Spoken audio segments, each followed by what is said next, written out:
Anglers, this is Anglers 48. Right now it's 9:28. It is Saturday, April 25th. I came to Port Mansfield. They started letting the kayakers in, but the winds are coming with vengeance from the east. The wind is not too bad, It's a little breezy, but the waves are kicking butt big time right now, coming from the east. And we've had a couple of issues where our kayaks capsized as we wanted to go to the shore. So I wasn't able to film nothing. So we took the kayaks out. We're all wet. My partner in crime hasn't thrown a single, he hasn't thrown his line. He's spent most of his time, taking the water out of the kayak. And then I fished for a while. I didn't get any bites. I was using live shrimp, and I was using the furry jig that I just recently bought. I put some Procure on it, and I didn't get any hits. So my partner in crime, Tony, he took his kayak out of the water, and I could barely see him from the distance. But I noticed that he wasn't finishing with what he was supposed to be doing, which is taking the water out of the kayak. So I went over to him, and I'm like, hey, let's just fish from the shore. So the water was way up to the shore. Super high tide, and there was a little space where the kayak could easily be taken out of the water. Well, there I am. Been kayaking for many years, and my kayak takes water and capsizes, and there I am. I'm on my rear end, sitting in the water, can't get up. Luckily, I finally got up, and the whole kayak took in water. So what does that tell you, anglers? Doesn't matter how much experience you have with kayaking, a disaster can happen in the blink of an eye. Okay, so there were some kayakers that went a little farther than we did. So when you have conditions like that, that's where a sit-in kayak is no good. If the conditions are, where the wind is a little bit harsh, it's a sit-on. You have to, because if there's a wave that comes crashing on a sit-in, you're gonna capsize. And if you're very far away, away from land, then you're gonna be in big trouble. And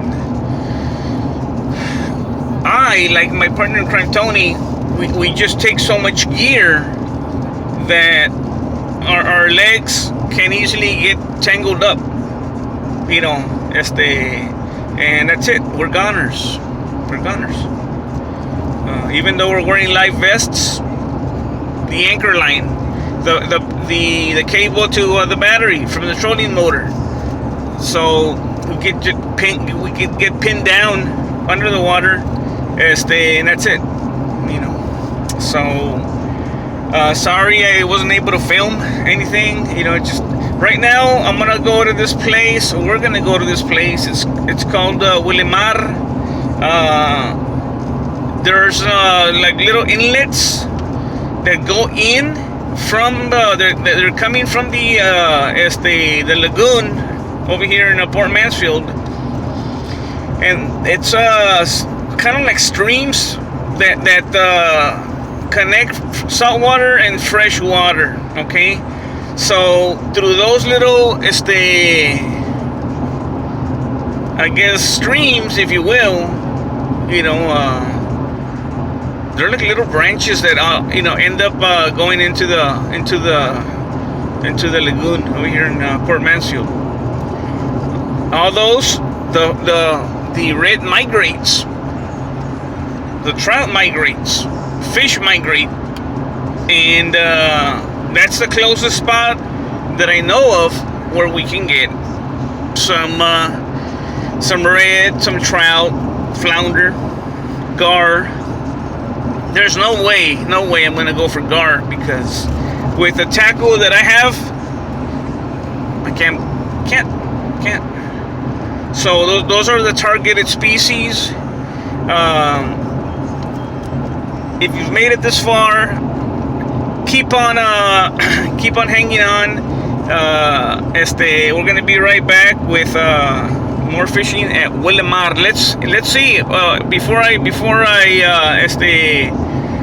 go on break here.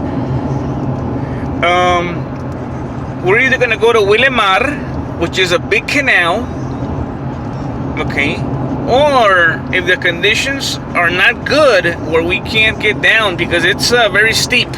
All right, it's a canal that's very steep. Sometimes there's paths where you can, go down. But if the terrain is very rough, bad, where we can't climb down, then we're gonna have to go to Hidalgo County. There's some little spots where we can go and throw the line. There may not be a chance to get reds there. So that's where we're at. So Anglers 48, we're heading back to Willamar from Port Mansfield, where I got skunked at Port Mansfield. No bites, no hits.